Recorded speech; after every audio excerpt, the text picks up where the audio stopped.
2026년 3월 25일 수요일 수요 기도회에 참여하신 모든 주의 지체들을 사랑하며 축복합니다. 오늘 본문의 말씀은 이사야서 9장 8절로 12절 말씀으로 하나님의 진노, 여호와의 진노라는 제목으로 하나님의 말씀을 선포하고자 합니다. 오늘 본문의 말씀 이사야서 9장 8절로 12절의 말씀 제가 받들어 봉독하겠습니다. 이사야서 9장 8절로 12절입니다. 주께서 야곱에게 말씀을 보내시며 그것을 이스라엘에게 임하게 하셨은즉 모든 백성 곧 에브라임과 사마리아 주민이 알 것이오늘 그들이 교만하고 완악한 마음으로 말하기를 벽돌이 무너졌으나 우리는 다듬은 돌로 쌓고 뽕나무들이 찍혔으나 우리는 백향목으로 그것을 대신하리라 하는도다. 그러므로 여호와께서 르신의 대적들을 일으켜 그를 치게 하시며 그의 원수들을 격동시키리니 앞에는 아람 사람이요 뒤에는 블레셋 사람이라. 그들이 모두 입을 벌려 이스라엘을 삼키리라. 그럴지라도 여호와의 진노가 돌아서지 아니하며 그의 손이 여전히 펴져 있으리라. 아멘. 사랑하는 성도 여러분, 주님의 이름으로 여러분 가운데 평안이 임하기를 원합니다. 우리는 지금 2026년의 사순절의 깊은 한가운데를 지나고 있습니다. 이 사순절은 우리를 위해 십자가를 지신 예수 그리스도의 고난을 묵상하며 우리 자신의 죄악을 돌아보고 회개하는 은혜와 성찰의 절기입니다. 흔히 사순절이라고 하면 우리는 가장 먼저 하나님의 사랑과 용서를 떠올립니다. 하지만 오늘 저는 이 은혜로운 절기에 다소 무겁고 두려운 주제인 여호와의 진노라는 제목으로 여러분과 말씀을 나누고자 합니다. 왜냐하면 하나님의 진노와 심판이라는 어두운 배경을 제대로 직면할 때 비로소 우리를 살리신 십자가 사랑의 빛이 얼마나 찬란한지를 온전히 깨달을 수 있기 때문입니다. 오늘 우리가 함께 읽은 본문은 구약 성경의 대표적인 예언서인 이사야서입니다. 그렇죠. 본격적으로 본문의 말씀을 나누기에 앞서서 이사야서가 어떤 책인지 잠시 살펴보려고 합니다. 이사야서는 흔히 성경의 축소판 또는 제5의 복음서라고 불리워집니다. 성경 전체가 66권이듯이 이사야서도 총 66장으로 이루어져 있는데요. 구약 39권처럼 앞에 39장은 주로 이스라엘의 죄에 대한 하나님의 심판과 경고를 다루고 있고요. 신약 27권처럼 뒤에 27장은 하나님의 위로와 구원의 소망을 노래하고 있기 때문입니다. 그렇다면 이 방대한 이사야서의 중심 주제는 무엇일까요? 바로 이스라엘의 거룩하시니 바로 하나님이십니다. 하나님은 절대적으로 거룩하신 분이시기 때문에 자기 백성의 교만과 불순종 그리고 우상 숭배를 결코 가볍게 넘기지 않으십니다. 죄에 대해서는 반드시 심판하시는 공의의 하나님이십니다. 그러나 동시에 이사야서는 그 심판 너머에 있는 구원의 소망을 분명하게 가리키고 있죠. 인간의 죄악과 하나님의 맹렬한 진노 속에서도 하나님은 결국 고난받는 종, 곧 메시아를 보내어 자기 백성을 회복시키실 것이라는 위대한 사랑을 선포하는 책입니다. 오늘 우리가 읽은 이사야서 9장 8절에서 12절 말씀은 북이스라엘을 향한 하나님의 준엄한 심판의 메시지를 담고 있습니다. 하나님께서 거듭 경고하시고 징계의 매를 드셨음에도 불구하고 끝까지 교만하여 돌이키지 않는 백성들을 향한 말씀인 거죠. 본문 12절 하반절에 보면 그럴지라도 여호와의 진노가 돌아서지 아니하며 그의 손이 여전히 펴져 있으리라 라고 하는 참으로 두려운 말씀이 반복되어 등장하고 있습니다. 사랑하는 성도 여러분, 오늘 이 무서운 여호와의 진노가 당시 이스라엘 백성들만을 향한 것이었을까요?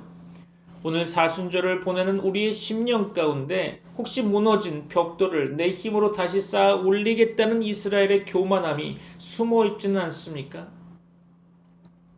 이제 본론으로 들어가서 영적인 위기 앞에서도 회개하지 않았던 이스라엘의 모습을 거울 삼아 오늘 우리를 향한 하나님의 엄중한 메시지가 무엇인지 함께 깊이 나누어 보겠습니다. 사랑하는 성도 여러분, 이사야서 9장 8절부터 12절까지의 말씀은 북이스라엘을 향한 하나님의 엄중한 경고입니다. 단순한 역사적 사건이 아니라 오늘 우리의 신앙을 비추는 거울과도 같은 말씀인 거죠. 8절 말씀 가운데 주께서 야곱에게 말씀을 보내시며 그것이 이스라엘에게 임하였은즉, 그렇죠. 하나님은 먼저 말씀을 보내셨습니다. 심판은 갑자기 임하는 것이 아니라 먼저 말씀으로 경고하시는 하나님이십니다. 그런데 문제는 무엇입니까? 말씀이 임했음에도 불구하고 백성이 그것을 깨닫지 못했다는 것입니다. 오늘 우리도 마찬가지 아닙니까? 설교를 듣고 말씀을 읽으며 기도 가운데 깨닫게 하시는데도 불구하고 그 말씀을 흘려 보내고 있지는 않습니까? 하나님의 심판보다 더 무서운 것은 하나님의 말씀을 들어도 마음이 움직이지 않는 상태라는 것입니다. 9절로 10절 말씀 가운데 이 백성 곧 에브라임과 사마리아 거민이 교만과 완악한 마음으로 말하기를, 그렇죠.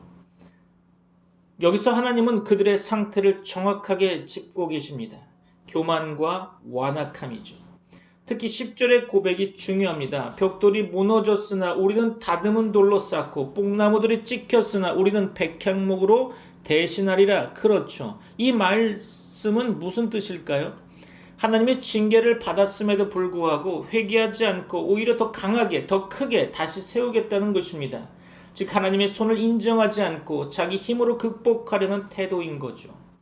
사랑하는 성도 여러분, 우리 삶에도 무너짐이 있을 때가 있습니다. 그때 우리는 두 가지 반응 중 하나를 선택하게 되죠. 하나님, 내가 잘못했습니다 라고 돌아오는 사람과 내가 다시 일어나면 되지 라고 하면서 하나님 없이 버티는 사람, 그렇죠. 이스라엘은 두 번째 길을 택했던 것입니다. 그래서 그들의 문제는 상황이 아니라 태도였다는 거죠. 11절로 12절 말씀 가운데 그러므로 여호와께서 르신의 대적들을 일으켜 그들을 치게 하시며, 그렇죠. 하나님은 그들의 삶 속에 대적들을 일으키십니다. 앞에서는 아람, 뒤에서는 블레셋이 공격하죠. 이것은 단순한 정치적 사건이 아니라 하나님의 손길인 것입니다. 왜 하나님께서 이렇게 하셨을까요? 망하게 하시려는 것이 아니라 돌이키게 하시려는 것입니다. 그런데 12절 마지막이 그 본문의 핵심인데요. 그럴지라도 그의 진노가 돌아서지 아니하며 그의 손이 여전히 펴져 있느니라. 아멘. 그렇습니다. 이 말씀은 단순한 심판 선언이 아니죠. 여기서 펴신 손은 두 가지 의미를 동시에 가지게 되는데요. 심판의 손과 동시에 부르시는 손, 그렇죠. 하나님은 계속해서 말씀하시고 치시고 흔드십니다. 왜냐하면 아직도 포기하지 않으셨기 때문이겠죠. 자, 말씀을 정리하고자 합니다. 이 본문이 우리에게 던지는 메시지는 하나님은 먼저 말씀하신다라는 거죠. 그러나 사람은 교만하여 듣지 않는다는 것입니다. 그래서 하나님은 삶을 흔드시게 되는 거죠. 그럼에도 불구하고 하나님은 여전히 손을 펴고 계십니다.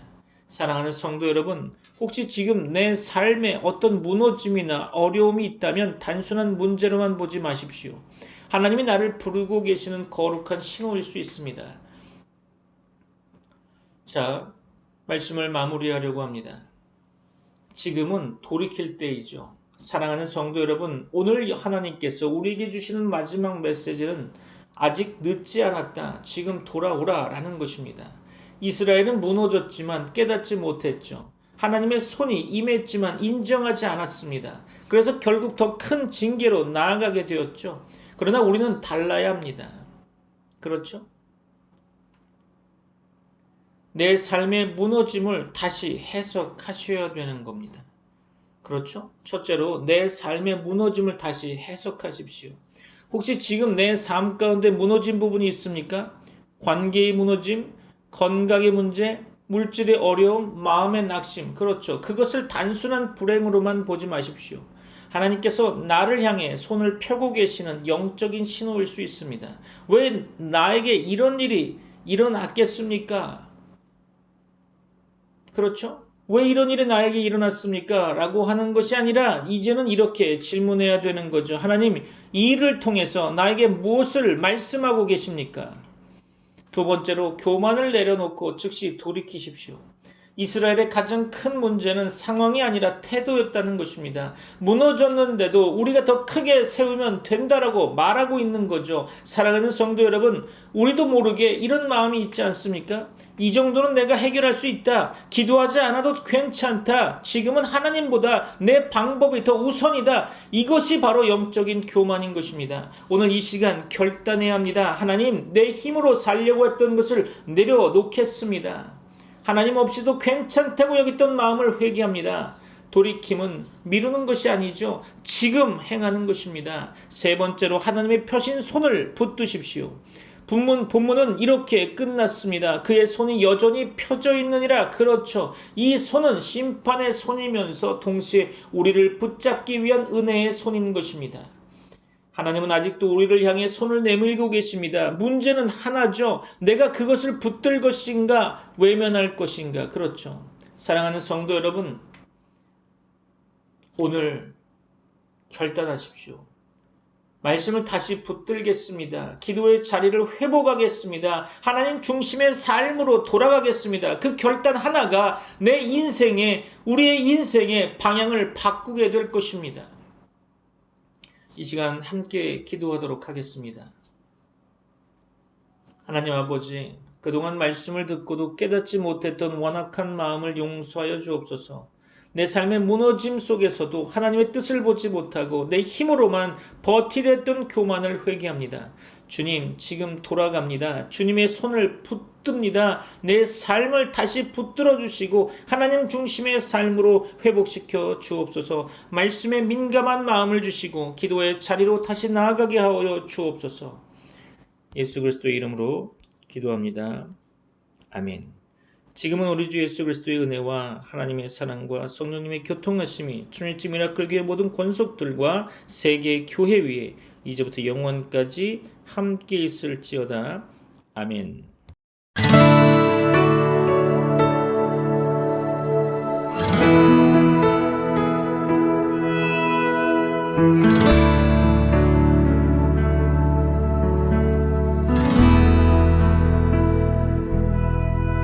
주님 말씀하시면 내가 나가리다. 주님 뜻이 아니면 내가 멈춰서리다. 나의 가고 서는 것 주님 뜻에 있으니 오 주님 나를 이끄소서. 주님 말씀하시면 내가 나가리다. 주님 뜻이 아니면 내가 멈춰서리다. 나의 가고 서는 것 주님 뜻에 있으니 오 주님 나를 이끄소서. 뜻하신 그곳에 나 있기 원합니다. 이끄시는 대로 순종하며 살리니 연약한 내 영혼 통하여 일하소서. 주님 나라와 그 뜻을 위하여.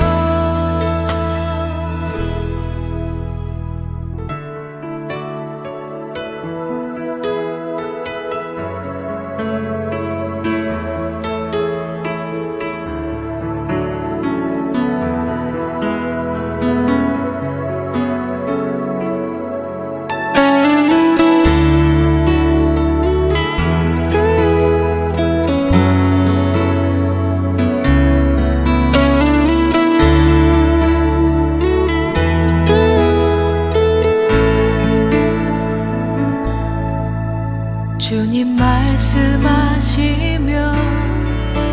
내가 나가리다.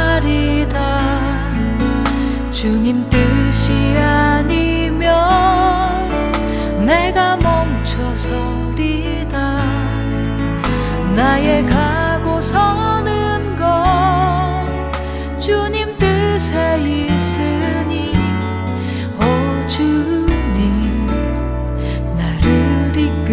주소서. 뜻하신 그곳에 나 있기 원합니다. 이끄시는 대로 순종하며 살리니 연약한 내 영혼 통하여 일하소서. 주님 나라와 그 뜻을 위하여 뜻하신 그곳에 나 있기 원합니다. 이끄시는 대로 순종하며 살리니 연약한 내 영혼 통하여 일하소서. 주님 나라와 그 뜻을 위하여.